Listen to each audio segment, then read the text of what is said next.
স্নান করে চলে আসলাম আজকে বহুত দিন পরে নিজের বাড়িতে একটু রিফ্রেশিং হয়ে স্নান করতে পারলাম কারণ আমাদের সাথে কাজ হচ্ছে। তো তার জন্য কলের প্রবলেম ছিল, তার জন্য 3 দিন হলো বলতে স্নান করেছি। আমি যেটা বলেছিলাম যে ইউকে 07 রাইডারের যে এখন যে প্রবলেমটা চলছিলাম কালকে ভিডিওতে বলতে না বলতেই আজকে সকালবেলায় অনলাইনে এসেই ভিডিও দেখছি যে অনুরাগের হচ্ছে অ্যাক্সিডেন্ট হয়ে গেছে। ঠিক আছে, তো গাইস সকালবেলায় চলে এসেছি রান্নাঘরে, দেখতে পাচ্ছ আমরা তো তাদের কাছ থেকে মাছ রাখা হয়েছিল আজকে সকালে। তো এখানে চিংড়ি মাছ আছে, ঠিক আছে, হচ্ছে মাছ আর মাছের ডিম। ঠিক আছে, তোমাদের কেউ কি বলতে পারবে এটা কি মাছের ডিম এইরকম হয়? দেখো তো সেই গুলির মতো লাগছে দেখতে, তাই না? এই যে গাইস দেখতে পাচ্ছ প্রচুর কুল নিয়ে আসা হয়েছে এই মাত্র। মা ছাদের উপরে দিয়ে দিয়েছে কারণ আমাদের এখানে প্রচুর হনুমানের উৎপাদ হয়। তো পরিষ্কার করবে ওখানটা খেয়ে। হ্যাঁ তো করাতে নয়, স্মেলটা কি সুন্দর আসছে। এই দেখো আমার গাছটা, ঠিক আছে, সকাল থেকে আজকে জল দেওয়ার টাইম পাইনি, আসতে পারিনি উপরে। ভেবেছিলাম হনুমান এসে एक बार धोखा खा चुका हूँ, যখন হনুমান এসে তখন মানে दोबारा नहीं खाऊंगा। উঠিনি, এত ভোরবেলা হনুমানগুলো এখন আসছে। তো গাইস সকালবেলায় চলে এসেছি রান্নাঘরে, দেখতে পাচ্ছ আমাদের তো মাছ যারা বাড়িতে আর কি রাস্তায় বিক্রি করতে আসে তাদের কাছ থেকে মাছ রাখা হয়েছিল আজকে সকালবেলায়। তো এখানে হচ্ছে চিংড়ি মাছ আছে, ঠিক আছে, এই যে বেশি না অল্পই আছে। আর এই হচ্ছে মাছ আর মাছের ডিম। ঠিক আছে, তোমাদের কেউ কি বলতে পারবে এটা কি মাছের ডিম এইরকম হয়? দেখো তো সেই গুলির মতন লাগছে দেখতে, তাই না? এই যে, তো যাই হোক, তোমরা যদি কেউ জেনে থাকো আমি কমেন্ট করে অবশ্যই জানতে পারো। আর আমার হচ্ছে গলাটা একটুখানি বসে গেছে। আর হচ্ছে চিংড়ি মাছ, এই যে আগের দিনও দেখিয়েছিলাম চিংড়ি মাছ। তো থ্যাংক ইউ সো মাচ সবাইকে, যে আমি ভাবতে পারিনি যে ওই চিংড়ি মাছের ওই ভিডিওটাতে 600-700 ভিউ হবে। সত্যি guys thank you so much. তবে চিংড়ি মাছটা আজকে নর্মাল রান্না হচ্ছে না, আজকে লাউ দিয়ে, ঠিক আছে, এই যে এই লাউ দিয়ে চিংড়ি মাছটা রান্না হবে। তো সেটা সম্পূর্ণ রেসিপি তোমাদের সঙ্গে আমি শেয়ার করবো। তো আপাতত তো ধরো 8:30 মতন বাজে, ঠিক আছে, তো যখন রান্নাটা হবে তখন তোমাদের সঙ্গে আবার শেয়ার করবো। তো চলো, এই সেখানে দেখো এক থালা ভর্তি টমেটো, ঠিক আছে, এই হচ্ছে ব্যাপার। এই দেখো কি সুন্দর দেখতে লাগছে, তবে এগুলো একটু বেশি হয়ে গেছে, বাদ বাকি সব ঠিক আছে, আর এগুলো কাঁচা কাঁচা রয়েছে। ঠিক আছে, তো দেখো যারা দোকানে নর্মালি বিক্রি করে টমেটো তাদের কিন্তু একটা পিসের দাম 10 টাকা নেই। ঠিক আছে, আর আমি বাজারে কত নেই আমি জানি না, কিন্তু দোকানে কিন্তু এক পিসের দামই 10 টাকা নেই। এই দেখো লাল লাল টমেটো। তবে এই টমেটো পাকা টমেটো দিয়ে শুধু চাটনি হয় তা না কিন্তু, ঠিক আছে, শুধু চাটনি না, ডালেও অনেক সময় ব্যবহার করা যায়, মসুরির ডাল বলো যে কোনো ডাল বলো। ঠিক আছে, তো বেশিরভাগ এই পাকা টমেটো দিয়ে চাটনিটাই বেশি হয়। তো চলো, যে কোনো ডাল বলো, হ্যাঁ। 5 minutes later. মশলা বাটা হচ্ছে, এই যে জিরের, আমাদের শিল নোড়াই, আমাদের মিক্সচার আছে কিন্তু তাও শিল নোড়াই হয়। ঠিক আছে, তো আর গাইস এই যে আমাদের লাউ চিংড়ি হচ্ছে, কিন্তু আমি অনেক আগে থেকেই শ্যুট করবো ভেবেছিলাম, প্রথম থেকে তোমাদেরকে দেখাবো ভেবেছিলাম, যখন থেকে মাছ ভাজা, তারপরে লাউ ঘন্ট করা সব কিছু। বাট তার আগে আমার মা সব কিছু রেডি করে ফেলেছে। আর এই ধোয়ার জন্য দেখা যাচ্ছে না, এই যে আমাদের উনুনে রান্না হচ্ছে। আর এইগুলো যারা জানো না তাদেরকে বলে দিচ্ছি, এগুলো হচ্ছে ওই যে সর্ষে হয় না, সর্ষের গাছ, ঠিক আছে, তো সেইগুলো দিয়ে এখন জ্বালানি হচ্ছে। এই দেখো, তো এই হচ্ছে কালারটা এসছে। একটা মাছ তুলে দেখো, এই দেখো পুঁটি মাছ, এই হচ্ছে গিয়ে গলদা চিংড়ি খাইস গলদা চিংড়ি। এই আছে আজকের মেনু। যদিও চিংড়িতে আমার অ্যালার্জি, বাট লোভ আমি আর সামলাতে পারি না, বুঝেছো, যখন রান্না বান্না হয় না আমার খেতে ইচ্ছা করে। তো চলো এটা হোক, তারপরে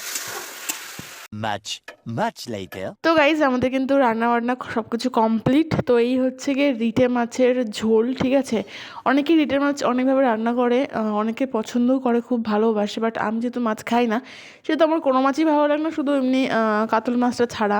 আর ওই পাবদা মাছটা এখন রিসেন্ট আমি খাওয়া শুরু করেছি। তো যাই হোক, আর এখানে হচ্ছে চিংড়ি মাছ দিয়ে লাউ। তো এই হচ্ছে আজকের মেনু গাইস। ঠিক আছে, এই দেখতে পাচ্ছ বেশ সুন্দর লাগছে দেখতে, দেখেই মনে হচ্ছে গাইস লোভ লেগে যাচ্ছে আমার। ঠিক আছে, তো আর বেশি বকবক করছি না, কারণ খাবার সামনে রেখে আমি একটু লোভ সামলাতে পারি না। আর এখানে রিটে মাছের ঝোলের সেন্টটা কিন্তু দারুণ আসছে। ঠিক আছে, এটাকে অনেকটা সেই মাংসের মতন করে তৈরি করা হয়েছে। ঠিক আছে, বেশ সব কিছু দিয়ে। 3 hours later. আমি স্নান করে চলে আসলাম আজকে বহুত দিন পরে নিজের বাড়িতে একটু রিফ্রেশিং হয়ে স্নান করতে পারলাম, কারণ তোমাদের বলছিলাম আমাদের ওই সাইডে কাজ হচ্ছে। তো তার জন্য কলের প্রবলেম ছিল, তার জন্য আমরা 3 দিন হলো বৌদিদের বাড়িতে স্নান করে এসেছি। আমি গেছিলাম, মা গেছিলো, তো গেছিলো সবাই মিলে, মোটামুটি কল পুরো বন্ধ ছিল। তো এটা হচ্ছে মেন প্রবলেম। আর দেখো কালকে আমি ভিডিওতে যেটা বলেছিলাম যে ইউকে 07 রাইডারের যে এখন যে প্রবলেমটা তার চলছিল, আমি কালকে ভিডিওতে বলতে না বলতেই আজকে সকালবেলায় অনলাইনে এসেই ভিডিও দেখছি যে অনুরাগের হচ্ছে অ্যাক্সিডেন্ট হয়ে গেছে। ঠিক আছে, সো ভীষণই একটা কী বলবো, ভীষণ খারাপ লাগলো নিউজটা শুনে। ঠিক আছে, আপাতত সেফ আছে, বাট কিছু খুব হয়তো সেরকম প্রবলেম তো হয়েছে, যেহেতু ওইভাবে অ্যাক্সিডেন্ট হয়েছে, ভীষণই জঘন্যভাবে হয়েছে। ঠিক আছে, গাড়ি তো তাও আবার লাইভে ছিল, সেই লাইভে থেকেই অ্যাক্সিডেন্টটা হয়েছে। ঠিক আছে, তো ভীষণ একটা খারাপ বিষয়। তো তারপরে যেটা শুনলাম যে আপাতত সেভ আছে। ঠিক আছে, তো সত্যি বলতে তাড়াহুড়োর মতো কোনো সিদ্ধান্ত আমার মনে হয় নেওয়া উচিত। তো অল ওভার নিউজটা আমার শুনে খারাপ লাগলো, জানি না কেন, আর খুবই খারাপ লাগছে। আর আরেকটা কথা আছে, সেটা হচ্ছে স্পিসভিলা 16 ভাই গাইস, চাক্স যা করেছে গাইজ, ঠিক আছে, মানে কালকের এপিসোড মানে শনিবারের এপিসোডটা আমি দেখেছি আজকে সকালবেলা। তো মানে হ্যাটস অফ, ঠিক আছে, এরকম একটা মানুষ সত্যিই মানে মানে হওয়া খুব কঠিন আছে, ঠিক আছে, সেটার মানে জাস্ট লাভের জন্য মানে যদিও আনিশার দিক থেকে হয়তো চাক্সের প্রতি কোনো ফিলিংস সেরকমভাবে ছিল না, হয়তো জাস্ট গেমের জন্যই সব কিছু করেছে, বাট তাও আমি বলবো যে এরকম একটা মানুষকে লাইফে পাওয়া খুবই কঠিন, ঠিক আছে। সো মানে নিজের ভালোবাসার জন্য গেম ছেড়ে চলে গেল, ঠিক আছে, বাট কার জন্য করলাম জানি না, বাট লাস্টে এসে যে অনিশা ওকে সেভ করার চেষ্টা করছিল এটা পুরো একটা জাস্ট দেখানো আমার মনে হয়, ঠিক আছে। আর আমি তো ভীষণভাবে হ্যাপি যে চাক্স ওর কাছ থেকে কোনো মানে না নিয়ে মানে চলে গেছে গেম থেকে, ঠিক আছে, hats off guys, hats off. তো এই হচ্ছে মেন কথা। এমনি খারাপ লাগছিলো যে গেম থেকে চলে গেল, বাট আর দিক থেকে আমি হ্যাপিও ছিলাম, কারণ এরকম একটা মানুষের সাথে খেলার থেকে না খেলাটা আমার সব থেকে বেশি বেটার অপশন, ঠিক আছে। তো যাই হোক, এই হচ্ছে ব্যাপার। তো আবার তো স্নান করে এসেই জাস্ট বসলাম, গরম লাগছে কি হচ্ছে কিছু বুঝতে পারছি না। আর দেখো, আমি কালকেই আমার ব্লগে বলছিলাম যে UK07 রাইডার কোনো মানে কিছু একটা করে না বসে, বাট সেটাই হলো, ঠিক আছে, একটা বড় সড়ো দুর্ঘটনা ঘটে গেছে। জানি না আদৌ লাস্ট এন্ড অবধি কী হবে না হবে, কিছু বোঝা যাচ্ছে না। তো দেখেছো মানুষের প্রবলেমে বলে মানুষ কী হতে পারে। গাইস, এই যে দেখো আমার গাছটা, ঠিক আছে, সকাল থেকে আজকে জল দেওয়ার টাইম পাইনি, মানে আসতে পারিনি ওপরে। ভেবেছিলাম হনুমান এসেছিলো অনেকগুলো, ভেবেছিলাম হয়তো গাছটাকে পুরো খেয়ে গেছে, মানে যখন হনুমান এসছে তখন আমরা মানে ঘুমাচ্ছি সবাই, মানে সবাই ঘুমাচ্ছি, কেউ সেরকম উঠিনি, এত ভোরবেলায় হনুমানগুলো এখন আসছে, ঠিক আছে। তো ভেবেছিলাম হয়তো গাছটা পুরোটাই খেয়ে গেছে মুড়িয়ে মুড়িয়ে, বাট খাইনি গাইস। দেখো ফুল তো ফুটেছেই, বাট অনেক কড়িও এসছে, এই দেখো এখানে সব থেকে বেশি কড়ি এসছে, দেখছো, এই দেখো এই সবগুলো যদি একসাথে ফোটে যদি কি দারুণ লাগবে না, জাস্ট ভাবার বাইরে। কিন্তু এই যে হনুমানের জন্যই মেন প্রবলেম, আর এখানে দু একটা ফুটেও আছে, এই দেখো।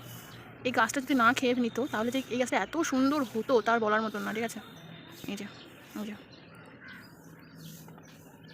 তো চলো নিজের দিকে যাই, কারণ উপরে এখন প্রচণ্ড রোদ, ঠিক আছে, চলো নিচে যাই।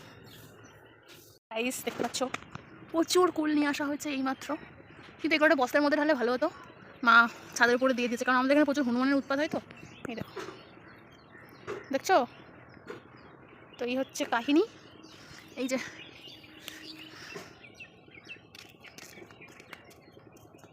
এর আগের যেই অল্প কটা কুল আনা হয়েছিল ওইগুলো শুকিয়ে গেছে, আর শুকনো কুলি খেয়ে ফেলেছি, বুঝেছো, তার জন্য আবার এই কটা আবার আনা হলো। এগুলোর মধ্যে অনেকগুলো শুকিয়ে গেছে, আর কিছু কিছু কাঁচা, এই সাইডে কত কিছু কাঁচা কাঁচা আছে, আর কিছু সব শুকিয়ে গেছে।